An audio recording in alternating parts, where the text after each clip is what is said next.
একমাত্র নখাইয়ের সঙ্গে পরিবারের ব্যবস্থা করি মনে করেছি যতক্ষণ মহারানী সরকারকে কি নখাইয়ের শুভ পরিবারের সংবাদ জানিয়ে দেব না ততক্ষণ রাজমশাই আনন্দ ছড়িয়ে যাবে না বিলম্ব নয় বলেছিলাম সিজুয়া বাসিনী সিজুয়ানে বেদিনী ওই পেঁচেছিনি এক দেবী হয়ে মানবের সঙ্গে করেছে রাত বসম্ভব যতদিন আমি এই পৃথিবীতে বেঁচে থাকবো হতে দেব না তোর চম্পানি নগরী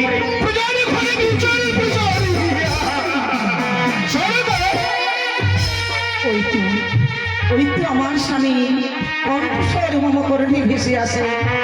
সত্যি সত্যি কি আমার স্বামী এসে গেছে? আমি কি দেখি না বাইরে? প্রণাম তব চরণে গো দেবতা। আশীর্বাদ করে ছেড়েছে কাহাও মহারানী সরকার সরকার জানতে বড় ইচ্ছা হয় আজ একমতো নখাইয়ের শুভ পরিবারের সুব্যবস্থা করে এসেছি কিন্তু নয়নে তোমায় দেখতে পাই অষ্টঘর পরিসরের জল আমার কনিষ্ঠ পুত্র লক্ষিন্দরী তুমি বিয়ে লাগিয়ে এসেছো। মহারানী সরকার তুমি কি ভুলে গিয়েছো দেবদেব মহাদেব পরম ভক্ত ইষ্টদেব চন্ডিকার পরম ভক্ত এই কার্যে যাই সেই কার্য শীঘ্র করে সরকারের রাজ সাজাসি। জানি গো জানি জানি তুমি দেবাদেব মহাদেবীর পরম ভক্ত আত্মা সত্যি জগময়া দুর্গা দেবীর পরম ভক্ত। তুমি কি সত্যি আমার কনিষ্ঠ পুত্র লক্ষিন্দরের বিয়ে লাগিয়ে এসেছো? পারবে তো পারবে বলতে যে বৌমা তুমি দেখে এসেছো তারপর ওই বৌমার রূপের কথা পারবে তো তুমি বলতে?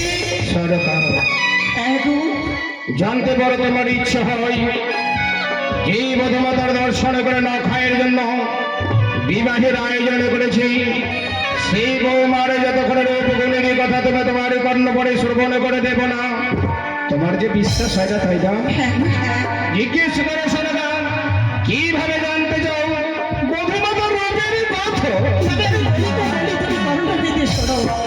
আরে কি রূপে দেখেছো স্বামী বলে দাও হে।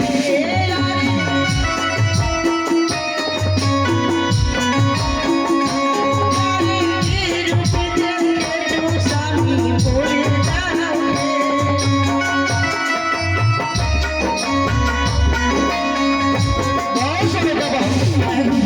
তবে বধমাতা রূপের কথা তোমার সম্মুখে খুলে বলতে চলেছি বলো গো বলো। কর্ণপাত করে শ্রবণ করবে তাই করবো। বধমাতা রূপের কথা খুলে বলতে চলেছি ওরে কেশো মাঝে দেখে এলাম ঝরিয়া চাঁদরে হায়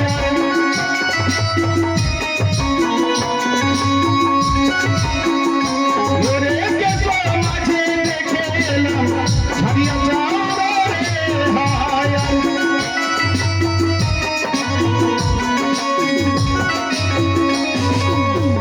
ওরে মস্তক মাঝে দেখে এলাম আপনারই চলরে হায়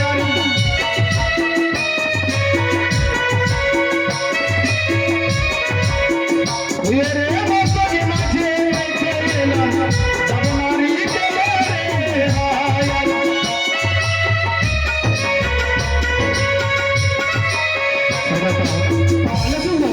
কেশো মাঝে